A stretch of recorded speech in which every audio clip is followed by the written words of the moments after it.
وہی عمر جو پہلے مارتے تھے غریبوں کو، وہی فاروق امیر المومنین بنے، چہرے پہ نقاب پہنا، گلی سے گزر رہے، ایک بوڑھی اماں پریشان بیٹھی، عمر روک گئے، غلام سے کہنے لگے بوڑھی پریشان لگتی، حضور پوچھ لیتے، فرمایا اماں اندر آ جائیں، اماں کہنے لگی جاؤ دوڑو اپنا کام کرو، کہا تیری مہربانی آنے دے، جب ضد کی تو کہنے لگی آ جاؤ، حضرت عمر اندر گئے، نقاب ہے چہرے، اماں کیوں پریشان ہو؟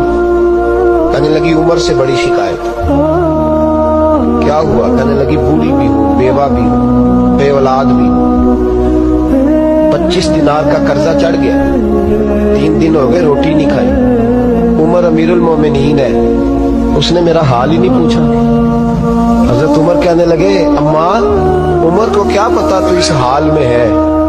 تو مدینے کی وہ بوڑھی عورت بھی جانتی تھی کہ جمہوریت کیا ہوتی ہے، جمہوریت کیا ہوتی ہے۔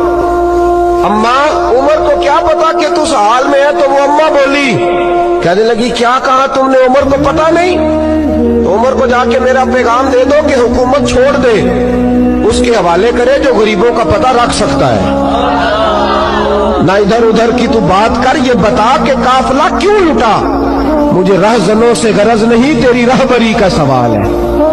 تو بہانہ کر کے سائیڈ پہ ہو گیا، بول، تو پتہ رکھ نہیں سکتا تو کیوں حکومت کرتا ہے؟ آپ کے غلام کہتے عمر دوڑ لگا کے باہر نکلے، کھانا پکا پکایا گھر سے لائے، 25 دینار بھی لائے، 2 بوریاں اناج کی کندھوں پہ رکھ لی۔ غلام کہنے لگا حضور مجھے دے دیں، فرمایا وعدہ کر قیامت کے دن بھی میرا بوجھ اٹھائے گا؟ حضور میں نہیں اٹھا سکتا۔ عمر لائے، اس بوڑھی اماں کو 25 دینار دیے، 2-3 مہینے کا راشن دیا، کھانا کھلایا۔ یہاں تو جس کا 200-400 ووٹ ہو اسے ہے کوئی سردار چودھری پوچھ لے، غریبوں کو کون پوچھتا ہے؟ لیکن جب میلاد کا انقلاب آتا ہے پھر غریبوں کی عزت بڑھتی ہے۔ حضرت عمر اماں کے پیروں میں بیٹھ گئے، کہنے لگے اماں چل عمر کو میری خاطر معاف کر دے۔ اماں نے ایک لفظ کہا تو آپ کے غلام کہتے ہیں عمر کو اتنا روتے کبھی نہیں دیکھا جتنا عمر آج روئے۔ اماں کہنے لگی میں کوئی نہیں معاف کروں گی، میں تو بوڑھی ہوں، کسی وقت بھی بلاوا آئے گا، جب میں مروں گی نا نبی پاک میری قبر میں آئیں گے تو میں عمر کی شکایت لگاؤں گی، میں کہوں گی محبوبہ میں غریب نہیں، مجبور پریشان، آپ نے اس کی ڈیوٹی لگائی تھی، اس نے میرا حال نہیں پوچھا۔ آپ کے غلام کہتے ہیں عمر اس طرح روتے جیسے بچہ بلک کے روتا۔ کہنے لگے اماں اس طرح نہ کرنا، عمر بڑا کمزور ہے، وہ بڑا کمزور ہے، وہ یہ شکایت نہ لگانا، عمر بڑا ماڑا ہے، حضور کا سامنا نہیں کر سکے۔ اماں کہنے لگی نہیں، میرا دکھ ہی بڑا ہے، میں عمر کی شکایت لگاؤں گی۔ حضرت فاروق اعظم منت کرنے لگے تو بوڑھی کہنے لگی چل تیری خاطر عمر کو معاف کیا۔ حضرت عمر کہنے لگے مجھے لکھ کے دے، اماں کہنے لگی تم لکھ دو میں سائن کر دیتی ہوں۔ حضرت عمر نے لکھا فلاں بنت فلاں عمر سے ناراض تھی، پھر عمر نے راضی کر لی۔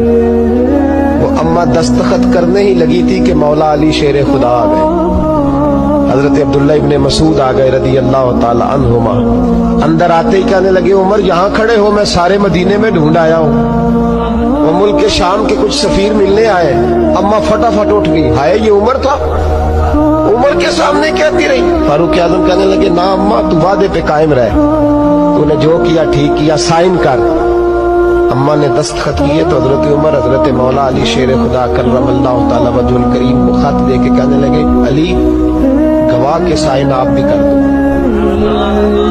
عبداللہ بطور گواہ تم بھی دستخط کر دو۔ جب سائن کر گئے کر دیے تو حضرت عمر نے رکا لپیٹا اور حضرت علی کو دے کے کہنے لگے علی مجھے امید ہے میں تم سے پہلے دنیا سے چلا جاؤں، جب میں مر جاؤں تو یہ رکا میرے کفن میں رکھ دینا۔